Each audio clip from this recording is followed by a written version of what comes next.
Me I landed now, the air car smelled fresh. Everything was different.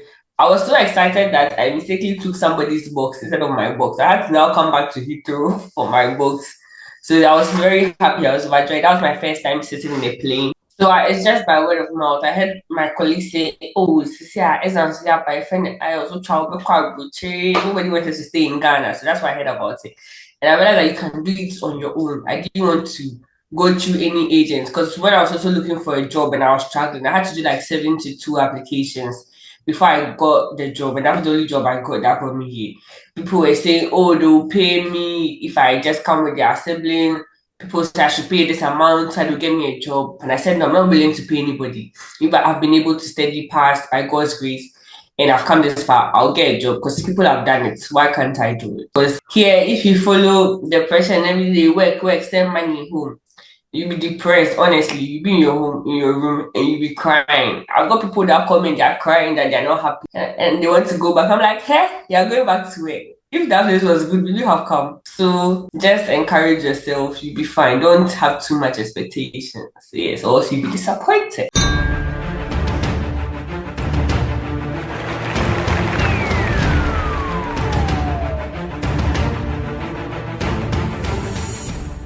All right, ladies and gentlemen, welcome to another episode of Combos from Abroad. My name is PK Kwe, and I have been joined by Benedicta Apia, who is known on TikTok as Irajua Dicta, who is currently in the UK practicing midwifery. And we brought her here on this episode to share her story. Welcome, Irajua. Thank you very much for having me. How have you been? How all is well? Yeah, all is well, except the summer is going, so the cold is about to start. Then, Wow. yeah. Which city are you over there in the UK? I'm in a small town. It's called Telford.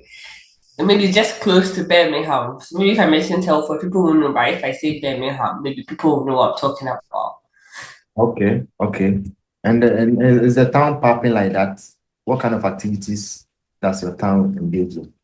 At least we've got the basic stuff like the bowling center, the park, the random stuff. But if you like want big things you find in Birmingham, you wouldn't really get it here. And most of the shops or the restaurants close at 10 p.m. But unlike Birmingham, where maybe it'll be 24/7. So that's the only different stuff. But I like it here. I mean, you can save. It's affordable here as well. So Wow, awesome. How long have you been in the UK so far? July was exactly 2 years I came. So 2 years. Hey, 2 years. Wow. It's fairly okay. Yeah. Uh, Someone watching you from Ghana would want to hear your story, how the whole journey started for you as a midwife. How was life for you in Ghana before you left for the UK? Okay. So as you already said, I'm Benedicta and I'm a midwife. I'm actually a diploma midwife. I trained in the best training school, which is Koforia NMC. So I don't have a degree because people keep saying, "Oh, you don't have a degree. I have a diploma. Can I work in the UK as a midwife?" I just came with my diploma in midwifery. So I schooled there obviously for 3 years. Then I did my rotation for 1 year in 37 military hospital. Then that's where I heard about the whole IELTS journey, how you can travel to the UK fully sponsored by just writing these two exams, IELTS CBT or OET and CBT. Then you come here do the OSCE. So I started doing my rotation for 1 year. Then I worked in Pentecost Hospital, which is also the best hospital for just a year. Then finally I got a job that sponsored me fully and I came to the United Kingdom to work as a midwife. So people be like, oh, you can't work, you can work.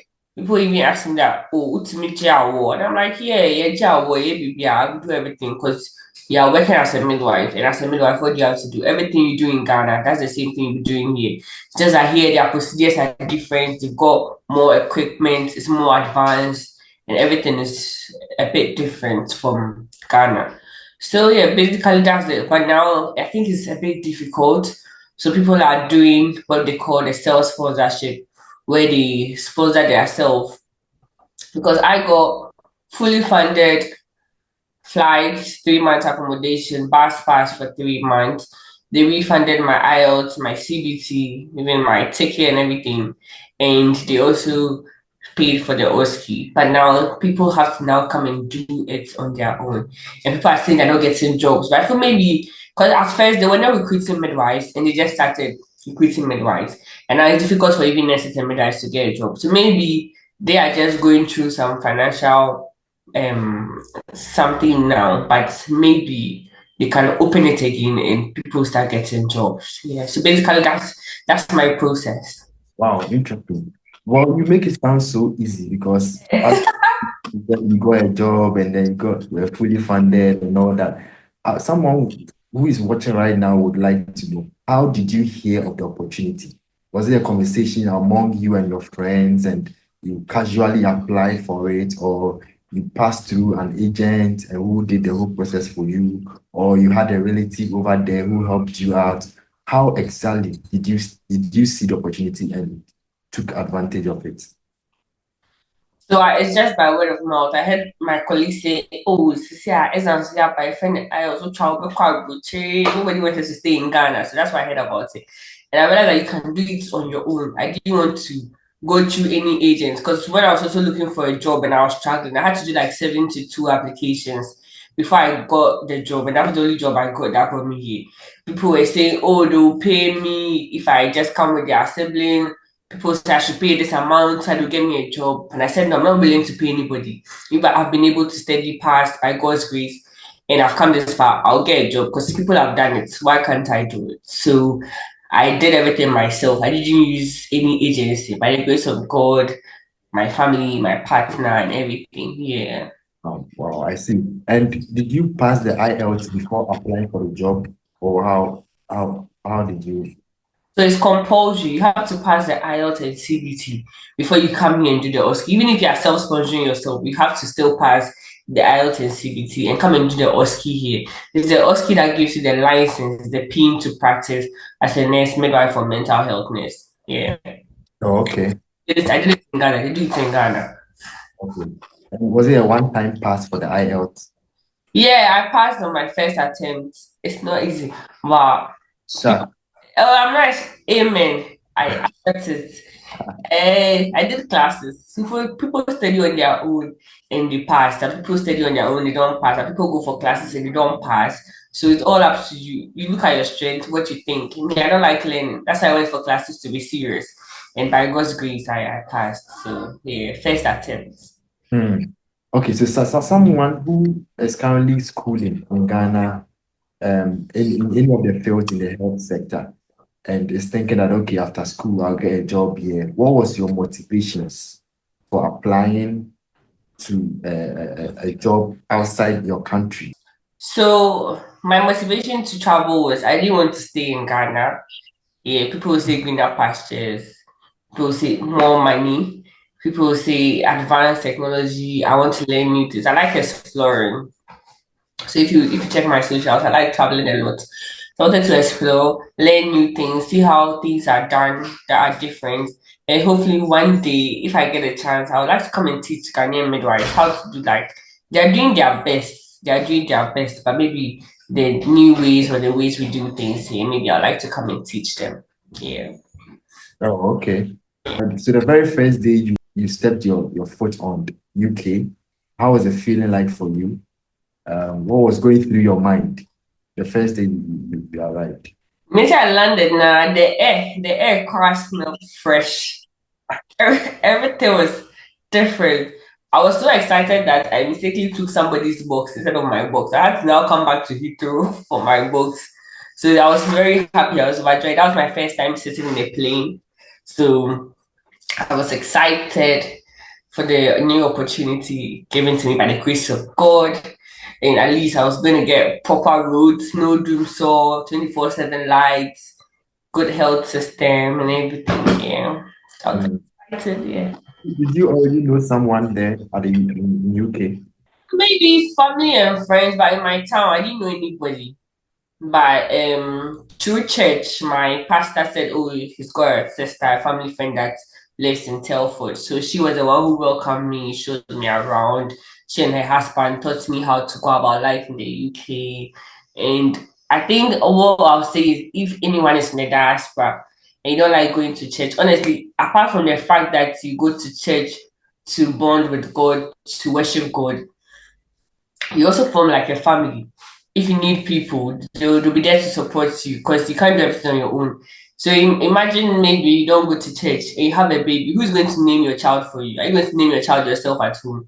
So if you are sick, someone from church can come and help you if you need support, people from church, because that's where you start your friendship from. Unless maybe you go out and stuff. But if you don't go out and all you do is church at home, at least the church can be your second family as your family is not there. So people in the diaspora, I advise that at least if you go to church to worship God, the church can also be a support system for you. Yeah.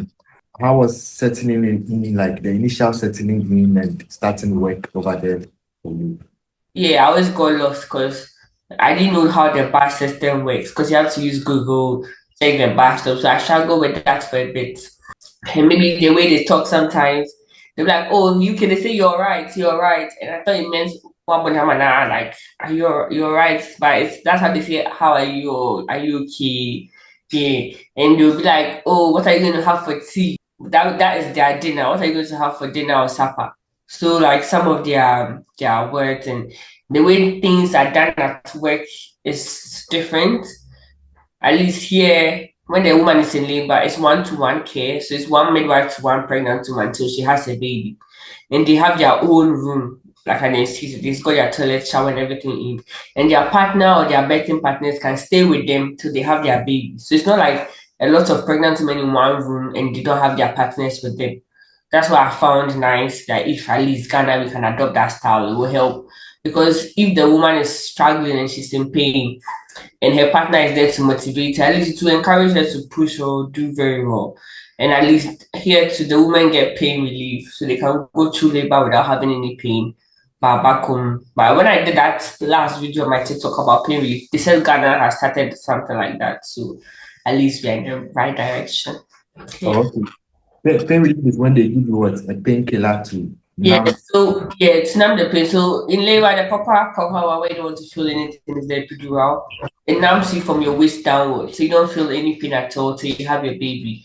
You don't feel any pain, you're just relaxed. Just like you can't walk because it will numb you from your legs. But after you're done with the baby and you take the epidural out, it's your legs come back to normal. You can have paracetamol, petted, and there are all sorts of medications you can have. Yeah. Okay, okay, I see.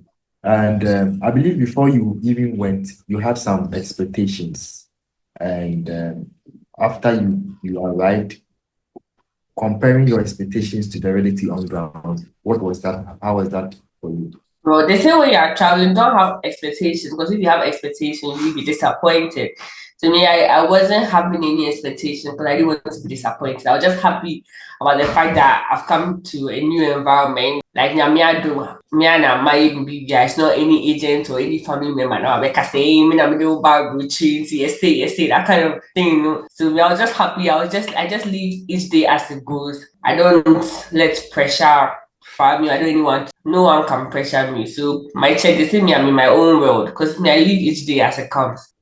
Whatever God brings my way, I just go. I don't rush things. I just live each day as it comes. Because here, if you follow the pressure and every day, work, send money home, you'll be depressed. Honestly, you be in your home, in your room, and you be crying. I've got people that come in, they're crying that they're not happy and they want to go back. I'm like, hey, you're going back to work. If that place was good, will you have come? So just encourage yourself, you'll be fine. Don't have too much expectations. Yes, or else you'll be disappointed. There's a kind of stereotype within your community between the diploma nurses and then the degree nurses. But you did got your chance with your diploma certificate. Did you have to take an extra test or do some extra certifications to be able to be qualified for what you are doing right now in the UK, or are you looking to further your education? Okay. Okay, that's a very good question. So in the UK, the starting point for every nurse, like when you are, so if I was in Ghana, if I'd finished school right now, I would have been a staff nurse. That's the starting point. Before you go to senior staff nurse, there may be nursing officer, DNS, and all that kind of ranks. But here too, their starting point is band five. They Okay. according to numbers and band five, band six, band seven, and band eight, and all that. So when you finish from school, you are known as a band five. So if you are internationally trained, and you are coming with degree, diploma, even masters in nursing or midwifery, you start as a band five. So here the degree holders and the master's holders can't come in belittle you or something because we are all starting as band five. You understand? You're all starting from the same level. So unless maybe for your own career progression, if you want to progress and you want to go to school, you can go to school. But when I came here, I was thinking about doing my degree. They're like, when I finish my degree, it's the same level as the band five that I'm going to school for. That's what I'm already in. So I didn't see the point. So I made up my mind that if I'm going to do a degree, maybe I'll do a degree in a different field. So at least I can have two certifications. Now the world is going to get out. So maybe I'm considering IT or something, maybe IT in healthcare or something. I don't want to because I can't have my degree and be in the same place I'm in. I don't know if you get what I'm saying. Yeah. Yeah. Yeah. Yeah. So if you are a diploma holder and you want to do a degree, I think consider that there are so many things you can do. So I Mm. didn't do any course, I didn't do any additional training, I didn't do any school. It's just a diploma that I'm working with. And now Wow. band six midwife, because midwifery is automatic progression. Like midwifery is a specialty. So here all midwives are band six, but you start from band five. And now by God's grace, I'm now a band six, and it's still my diploma I have. How is the standard of living life over there? Because I've heard UK is very hard. Taxes here and there, things are expensive. Maybe you have to cut your coat according to your size because when I came, if you compare food to if you try and convert there, you think everything is expensive. But if you don't convert and you see the money here as cities, I would say food is and stuff are cheaper here because you can go to the supermarket and sardines, milk, 50p. So if I'm not converting, I'm saying is that 50 pesos in Ghana. They really made food very cheap here. My rent, I've not got my partner here, I've not got kids, I've not got anyone. So I live in a house share. I pay 560 a month. I use my own toilet. Unless maybe you want to go and take one bedroom, two bedroom, then you'll be paying like 1,000 or 1,002. But I don't see why I should do that when I've not got anyone here to share the bill with. And I don't have a car. I walk to work. I like to walk because I don't even exercise. So I find it as a form of exercise. So if I had a car, I'll pay for parking, I'll buy fuel, even though it's convenient, traveling with the car is faster, but I don't think I need it. You understand? Unless I need it, then I'll get it. But now I'm okay. So I'm able to save enough money. I'm able to chill when I want to. And I've been to the US before. And when I went there, I felt things were even more expensive there than the US. Than the UK, sorry.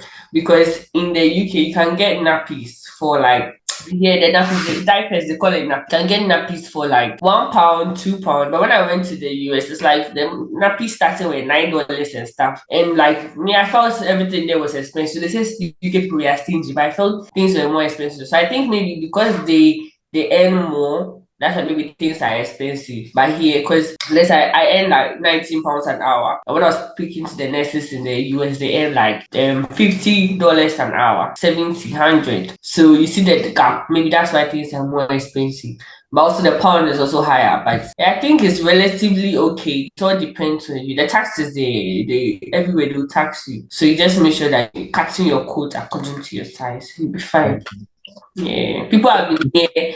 I work with this Zimbabwe midwife. She has three houses in the UK. So if it wasn't good, we should be able to afford it. Yeah, if you own a house, I think you're okay. And not one, not two, three. And she's my motivation. So How long has she been working? oh, she has been here over 10 years. So she has been here over 10 years, but she started gradually. So Okay. Okay. yeah. So I hope she shared her secret with you and you are following But yeah, through. she has taught me what to do and stuff. So yeah, we'll see. Hey. I feel it's better to invest here than back home because if I buy a house here, this house is a house shell. It's like 5 bedroom house and it has like three toilets and bath. And if everybody's paying, I'm paying for it. Maybe if everybody's paying 500 car, all those inclusive, that's £500. And if you're in Ghana, yeah, you bought a house and you're renting it out for 500 cedis. £500, 500 cedis, which one will you take? So when it comes to investment, I always feel unless you trust someone back home or you feel the investment there is worth it, fine. But if you can get to here, it's good. So is it that your mind is totally closed about Ghana? As in coming back to stay. Like your mind is totally the way you are saying you prefer to invest over there in the UK than Ghana. Oh, it's not totally closed, but I'm just saying if I'm thinking of ways of making more money, I'd rather consider investing here than back home. But Okay. I'll be going to Ghana here though. I'll go for holidays. What do you think makes Ghana sweet? Oh, we've got enough sunlight, the food, and if I bring my pounds, it will be a lot of money. So Ah, yeah, and I- it's nice. It's relaxing and calm. No, mm. But the UK there is giddy giddy giddy. You wake up, work, you wake up, work, you wake up. yeah, and every here they work according to time, so you have to be there on time. Yeah, Mm. you have to be everything papa. Here, I feel if you are late one time, it will cost you. Because sometimes if I'm going somewhere and I'm supposed to walk and I'm late and I need to get an Uber and I'm going to pay £4. Me and say and come saving me £4. So I feel here if you are late, kakra, yeah, it will cost you money. Yeah. The hospital is near where you. Yeah, it's about 30 minutes walk. Oh wow. And Yeah. you prefer taking the bus or the bus doesn't pass your area? Bus is fast, but I prefer walking because I think I'm gaining weight and I'm not exercising. So I prefer to walk. And it's good fresh air. Okay, I see. You mentioned that you've been in the States before. What state, in particular state were you in? I went to California, I went to New York. Okay. For tourism? Yeah, just to visit. Yeah. Okay. If apart from the UK, if you were to choose right now, if you were to be in Ghana and you were choosing countries you would work in, knowing what you know now, which country would you go for? Well, apart from the UK, there definitely will be the US. Yeah, because at least I have family there. And yeah, so it'll be the US. Yeah. Okay. And you speak with friends in other countries and all that. What are you hearing them say, and how different is their practice and work environment different from your UK experience? So I hear midwives you can work in Australia, Ireland, and stuff. I've not got anyone who's personally working there that I can ask.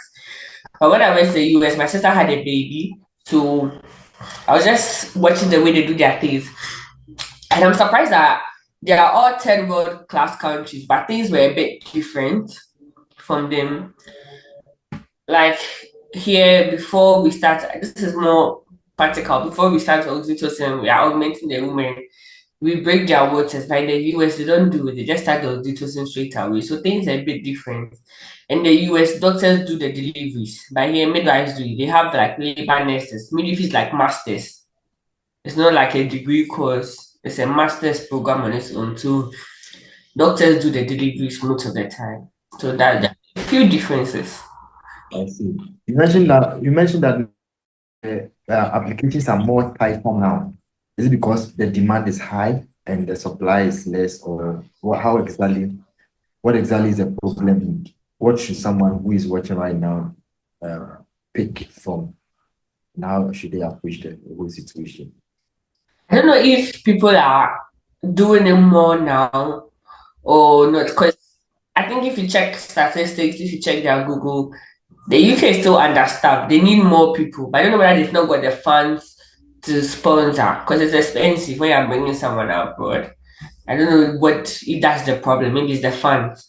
But if you check on the internet for statistics with in terms of understaffed, they are still understaffed. Yeah. Wow. So there's still the opportunity. Maybe I think if you pray and apply well, because in as much as people are complaining that I've written my OSCE, I've passed, I'm not getting jobs. Some people are getting interviews and they're getting jobs. So I think it all depends on the individual. And stop listening to what people are saying. Everybody's head is different. Obiati different. Okay. And you also indicated you did 72 applications. Yes, What kept you going?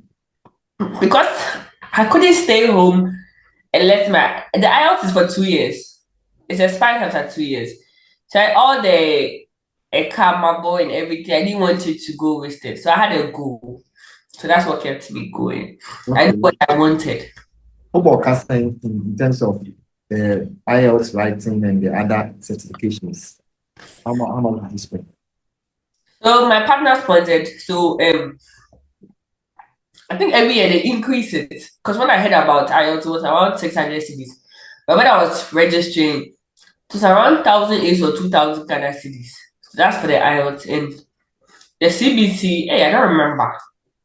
I don't really remember the price of the CBT, whether it was, I don't remember. But you also have to register with the NMC of UK. That one to pay an amount, but that 120, 150 Ghana cities. I don't really remember now because it's been 2 years. But Yeah. yeah, Everything. pardon? Right now, everything. We just do. So I don't know if they've increased the prices or not because the IELTS like this, they kept increasing the price. I registered somewhere February to write in July. So after the time I registered, I think it was around 1,008. But when I was writing, I checked the price, it went about 2,000 or 2,200. So the Okay. price kept changing. Yeah. Okay. All right. Then. There are some perceptions Ghanaians have about people living in abroad.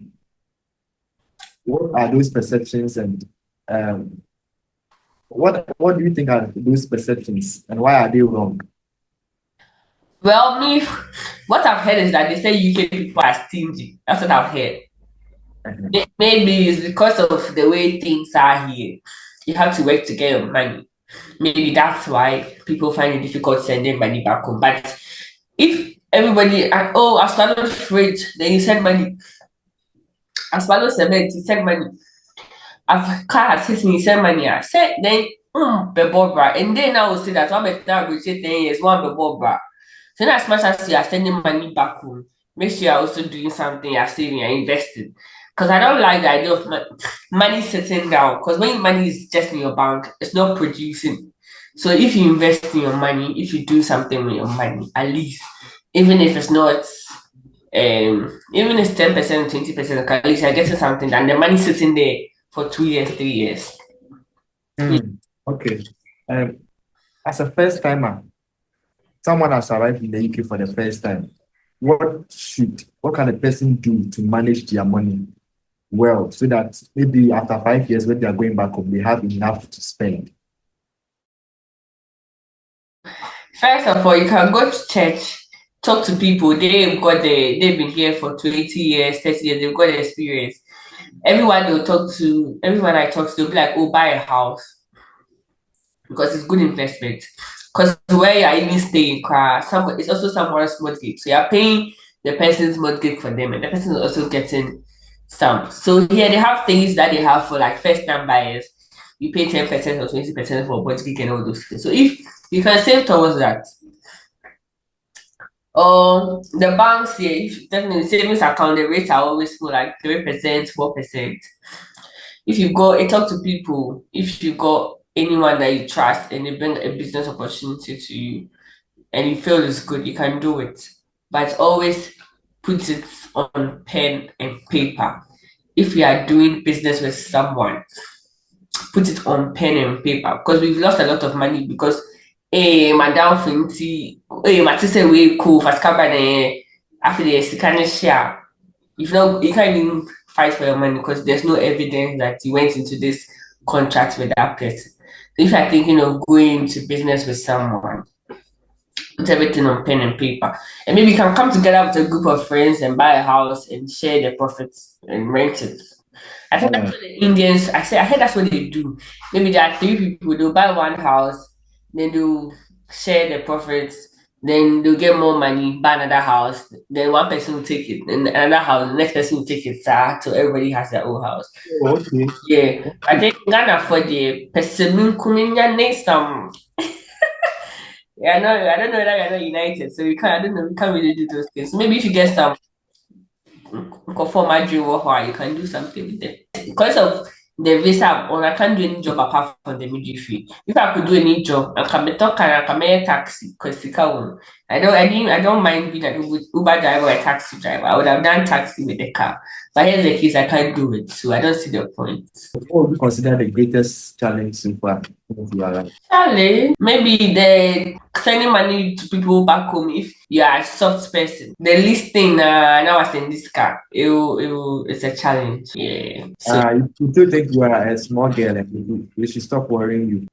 I said I did ask you for money when I was home. So why you come to ask me now that I'm here? If I was still in Ghana, would you be asking me for money? If I was doing my nursing, I'm a family church area, I'll go my mission degree now. Okay, no one was asking me. So why is it that now that I'm here, you're asking me for money? Wow. Yeah. And then it's like that because we know the money over the money and then but I have say every day. Yeah. Okay. What will be your final words? So I know that they say now it's difficult for midwives, it's difficult for nurses to come. Fine. It's difficult for the UK, but there are other countries. You can try Ireland, Australia, and the US. They said the US it takes like 2 years to get there. But UK and Intermental IELTS, the US it did 2 years. They stay in Ghana now with the 5 years or what. Sanka, if you had done it, you would have come to the US by now. So don't just sit there and say that it's difficult, so you didn't do anything. At least do something. 5 years cry, check, cry, and pray. Everybody's head is different. What worked for you won't work for someone. What worked for someone will work for you. Say somebody is not getting a job, that doesn't mean you won't get a job. So I always say that at least do it. They're also when you come and sponsor yourself and you write the ILCB and get the OSCE. The OSCE is the pin. It's a license to practice. It doesn't expire. So what's wrong if you do it and you come and you're not getting a job for like maybe 6 months? Who knows? Maybe the seventh month you get a job. So stop listen to people, but don't listen to the negatives and do what works for you. And consider other countries. Unless you don't want to travel abroad, stay at Ghana. You can pick it in Ghana. Then invest. Yeah, and you'll be fine. Any final shout outs to your loved ones? Shout out to my partner, shout out to my mommy, shout out to my daddy, shout out to my siblings, shout out to my friends. I love everyone. Thank you for having me. Shout out to you Thank you very much. All right. for having me. I hope your channel grows and gets the recognition it needs and you start earning from all your hard work. You don't stop. You are very determined. Yes. Thank you very much. Is there any business you are running that you want other people to know? No, I'm not doing any business now. If I'm doing business with people, but not on my own. If I start, because the other people, they everyday stories. You go and do something now, then you come and say, "Hey, Mwanyu." So, yeah, I'm very concentrated about investing back home. Yeah. Yeah. Okay. Thank you very much. Thank you. Your name there. Oh, wow. One in town. Okay. Bye. Bye.